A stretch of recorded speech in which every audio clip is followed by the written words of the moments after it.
Hello, everybody. My name is Ethan, and today we are going to be talking about the third Pirates of the Caribbean film and my endgame when I was growing up, Pirates of the Caribbean at World's End. Now, there's a lot of slack of this movie that it gets. Well, it talks too long, it takes 2 hours, there's only not that much fight scenes, only in the end.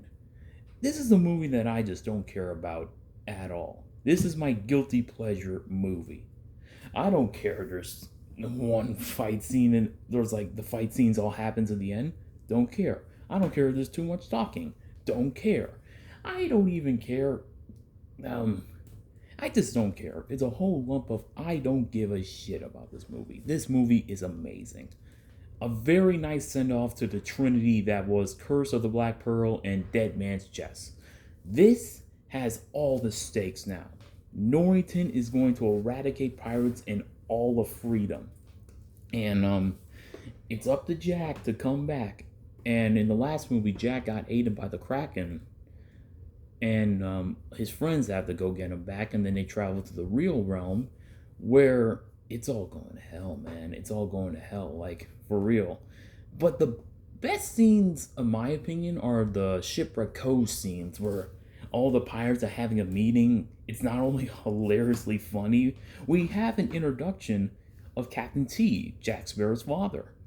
And I really like this one scene that when Jack's dad walked up to him and said, "You're in my way, boy." I like it because he doesn't say son. Because the only person that could say boy to you as an adult is your father. I feel that's really cool. And this is still whole thing is sprinkled with great scenes. And I kind of find it ironic that Barbosa told on Jack to his dad. That's hilarious. But another great scene is Jack using his father as coverage to be like, "I would advise that you not be using the code." And as soon as that happens, Jack's dad looked at him and said, "Son, what are you doing?" Like he knows his son way too good. That is just perfect. But another great part of the scene is when Jack walks up to his dad and says, "What? You did it all? You seen it all? That's the trick, it is. You live forever. It's not just living forever, Jackie. It's about living with yourself forever." That stuck to me as a person because I'm not really as a person, but that's a really good quote. He's basically telling Jack, well, it's not about living forever and being greedy and stuff like that. It's about, you know, being a man of your word, being a not being a selfish prick all the time. And then we see Jack Sparrow's mom, which she is a shrunken head. That is both tragic and hilarious. And Davy Jones is so great. He has an amazing scene with Calypso Tiandama in the cell, and it's like pronouncing his love with him because, like, Davy is a very tragic villain, and like he's back and forth, like, "I still love you," like that. And another part where their love collapse is it's all in the final sequence, and when you hear a storm collapse, and then Davy just screams Calypso.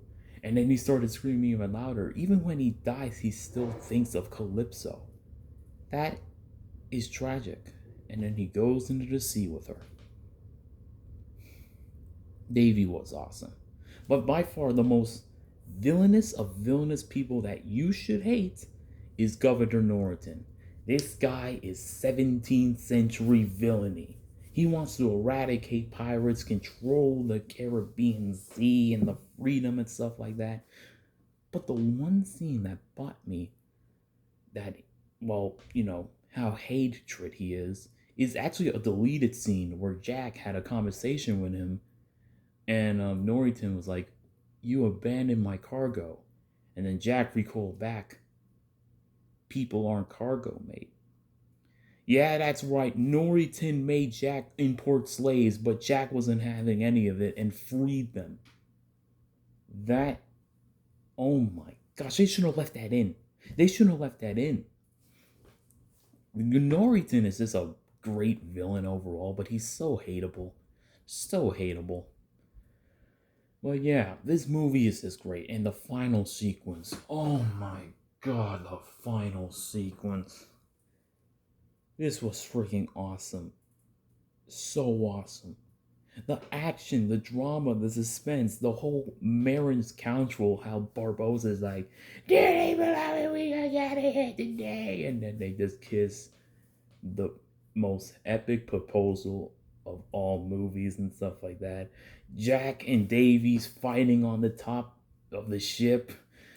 That part where Jack was about to stab the heart, but Davies stabs Will instead, and then makes Will stab Davies' heart, giving him the ship to Davy Jones. And then when you think it's all dead and gone and Norrington's gonna win, Davy Jones comes up, and then they just unload cannons on them. And Norrington goes down with his ship and see his whole empire fleeting. And the freedom of pirates has been revealed. Heck, I didn't even talk about Elizabeth and Will's thing. Will finally got his father back, and well, Elizabeth Elizabeth is finally a pirate and had that great speech of hoist the colors and all the pirates screaming and waving their flags. They're going to war. And when they win, they celebrate because they have beaten the people that try to lock them down, try to take away one thing all us people love, and that is freedom. That's why Jack is so dang keen on the Black Pearl, because he sees the Black Pearl as freedom. That all happens in 2 hours. Oh my gosh, this movie was so damn good. But yeah, this was my end game when I was younger, and I wouldn't have anything younger. I love it to death, and Stranger Tides is coming up next. I think it's mad, but we're gonna review it anyway. Alright, boys and girls, I'm the Mayhem, and cut the camera.